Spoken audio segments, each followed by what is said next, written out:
It's election day, of course, and for the first time in 2 decades, Des Moines' longest-serving mayor will not need to worry about how many votes he is getting in.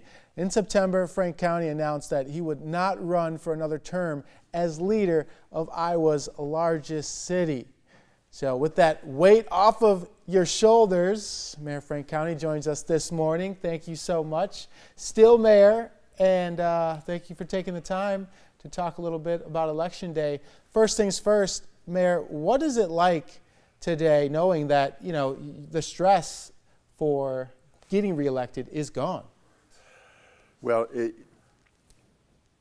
exactly. I mean, you know, remembering the 5 elections that I sat through, and you know, you do all the work, you do all the campaigning, you do the door knocking, you try to listen to the people and be out there. Of course, I spent lots of time at neighborhood meetings, and of course, I remember one of our former mayors, who was also former governor, Bob Ray, you know, saying, you know, all those years I served up at the State House, he said, this is the level of government you see your citizens every day. Wow.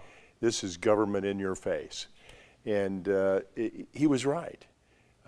People don't hesitate if they've got an issue to grab you on the street, in the grocery store, at the pharmacy, wherever you are. You know, they'll tell you what's going on in their lives and what their problems are, and hope that you can make a difference. And that's what we tried to do, and it's sort of a relief not worrying about the election and counting the votes and hoping the right people went to vote and that would vote for me. Yeah. And but you know, here we are, and I can just sit back and sort of relax a little bit, and it's a change, I'll tell you that. A big change, and a big change on the ballot. For those that are on the ballot hoping to get elected, from your experience, what are they feeling right now from wake up to going to vote at the polls and then to the final results? You know, I think that you know, in a highly contested race, you're worried, you're hoping that you know, things have gone right, that you've touched enough people and that they understand where you stand, and that they'll vote for you. And you know, like say, I always like to vote on the day of the election, so I'm not, unless I'm going to be out of town and have some meeting someplace, I've always voted at the poll the day of the election. So that's what I did, and I'm sure they'll get out, they'll vote, they'll hope that their whole families get out and vote right with them.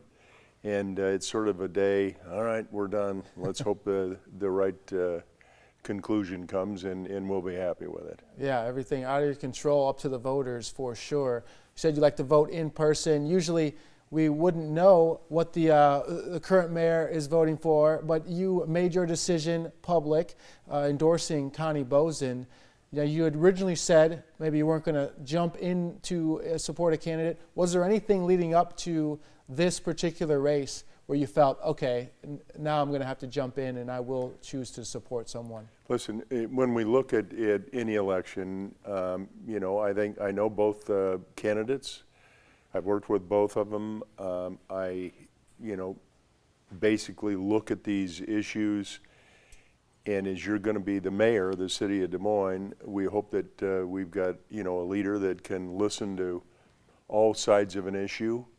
And, you know, we serve at the local level in a nonpartisan kind of a way.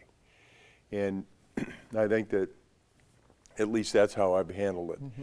I feel like there's a number of issues that you know, we can deal with, and we try to, but you know, it's sort of like when we talk about potholes, there's no Republican or Democratic pothole.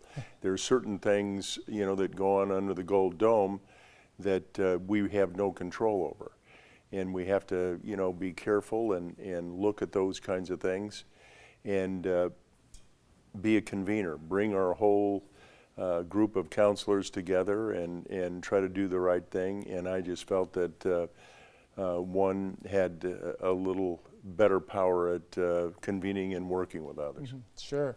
Now we have diverse candidates running for mayor, and obviously with Von Ark in Denver afoot, we saw the youth movement in the city council, Indira Shoemaker, and the situation that unfolded there.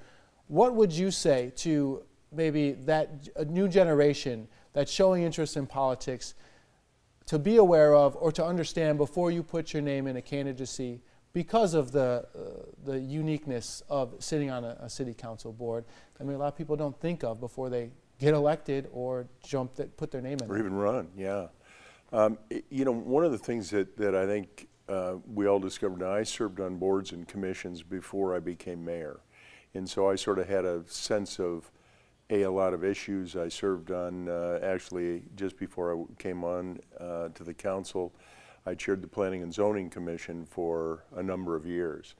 And we wrote a new comprehensive plan and spent a lot of time talking to citizens about things. I think that's important to understand that, you know, even though you might be really excited about a couple of issues, it's a much broader responsibility.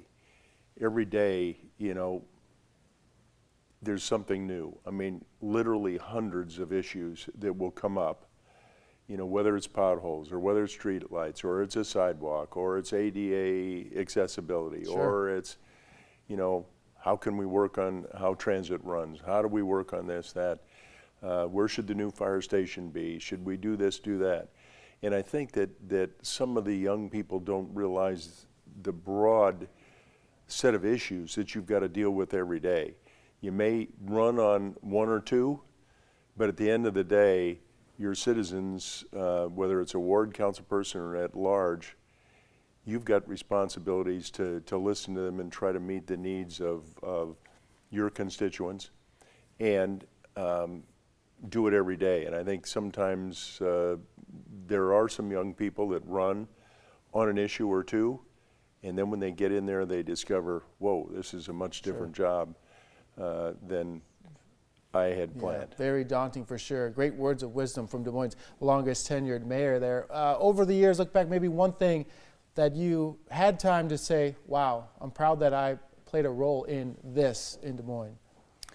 Oh, there was so much that happened. I think I'm most proud of listening to citizens and carrying through. I mean, we've had floods, we've had derechos, we've had, you know, I remember in 2018, June 30, when we had about 10 inches of rain in certain parts of our city that we'd never seen before, and working with all levels of government to look at our levees and doing all kinds of things. I mean, I couldn't focus on just one. It's just, I'm so proud of the work that we've done together. As citizens, as businesses, and made Des Moines a great place to live, a great place to work, a great place to raise a family, and hopefully our kids will want to stay here too. Excellent. All right, thank you so much, Mayor, for joining us. And your election polling place changed, so even the mayor's not immune from having a location change. Make sure you know where you're voting today, because it may be different from where you usually vote.